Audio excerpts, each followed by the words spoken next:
રાજુ કરપડાને આમ આદમી પાર્ટી છોડવા માટે કોઈ રાજકીય પ્રેશર હતું કે કેમ તેને લઈને અત્યારે સવાલો ઉઠ્યા છે। કારણ કે આમ આદમી પાર્ટીના અરવિંદ કેજરીવાલે નિવેદન આપ્યું છે। જ્યારે તેમને સવાલ પૂછવામાં આવ્યો હતો ત્યારે તેમણે આડકતરી રીતે શું જવાબ આપ્યો હતો તેની વાત કરીશું આ વિડીયો। વૈષ્ણવજન તો તેને કહીએ જે પીડ પરાઈ જાનાને રે। નમસ્કાર, નવજીવન ન્યૂઝમાં આપનું સ્વાગત છે। હું છું જયંત દાફડા।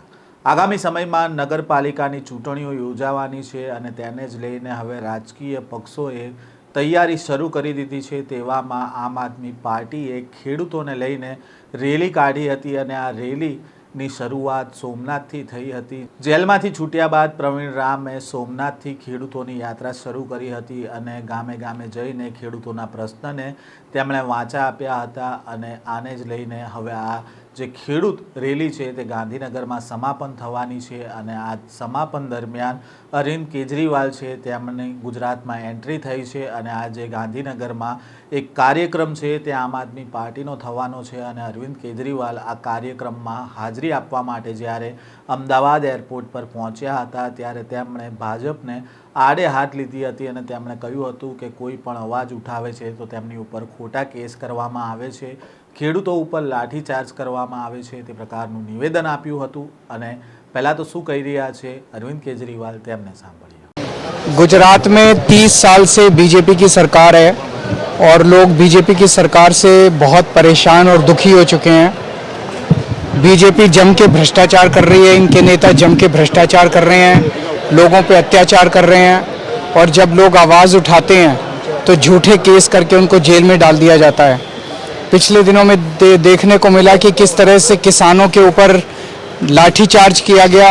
जब किसानों ने आवाज़ उठाई तो उनके ऊपर झूठे केस करके कई किसानों को कई महीनों तक जेल में डाल दिया गया। इसी तरह से युवा हैं, वो रोज़गार मांगते हैं, पेपर लीक होते हैं उसके खिलाफ आवाज़ उठाते हैं। अगर फेसबुक पे कोई कुछ लिख देता है तो उनको पकड़ के जेल में डाल देते हैं, झूठे केस करते हैं।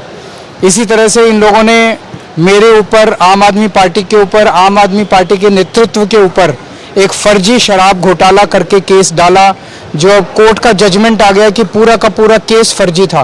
पूरा का पूरा फर्जी घोटाला दिखा के उन्होंने कई महीनों तक एक सिटिंग चीफ मिनिस्टर को, मुझे लगता है कि भारत के इतिहास में पहली बार हुआ कि एक सिटिंग चीफ मिनिस्टर को जेल में डाला गया और वो भी पूरा का पूरा फर्जी केस बना के। ये पूरे देश के लिए बहुत खतरनाक चीज़ है, देश के जनतंत्र के लिए बहुत खतरनाक चीज़ है कि इस तरह से किसी को भी पकड़ के जेल में डाल देंगे तो कोई भी रूल ऑफ लॉ तो रहेगा नहीं। तो अभी हम 3 दिन के लिए आए हैं। कल हम गांधीनगर में सभा है, परसों सूरत में सभा है, लोगों से बातचीत करेंगे। पूरा गुजरात इस टाइम बदलाव मांग रहा है, वो लोग चेंज मांग रहे हैं क्योंकि पहले लोगों के पास विकल्प नहीं था, कांग्रेस इनके साथ मिली हुई थी।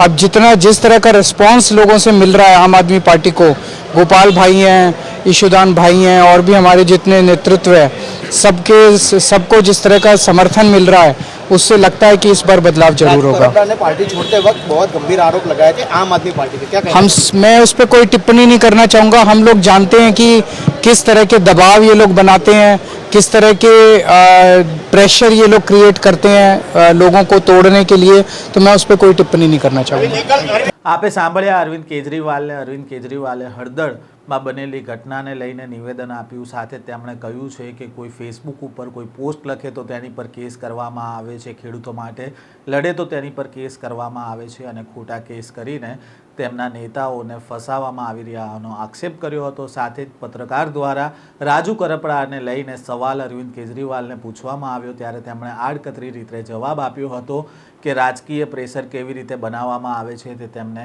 ખબર છે અને તેમણે આ મામલે બોલવાનું ટાળ્યું હતું કે શા માટે રાજુ કરપડા દ્વારા રાજીનામું આપવામાં આવ્યું છે। આજે આમ આદમી પાર્ટીની કિસાન રેલી છે તેનું સમાપન છે અને તે પહેલાં જ્યારે અરવિંદ કેજરીવાલ ગુજરાતમાં આવ્યા છે ત્યારે ભાજપ ઉપર તેમણે આકરા પ્રહારો પણ કર્યા છે।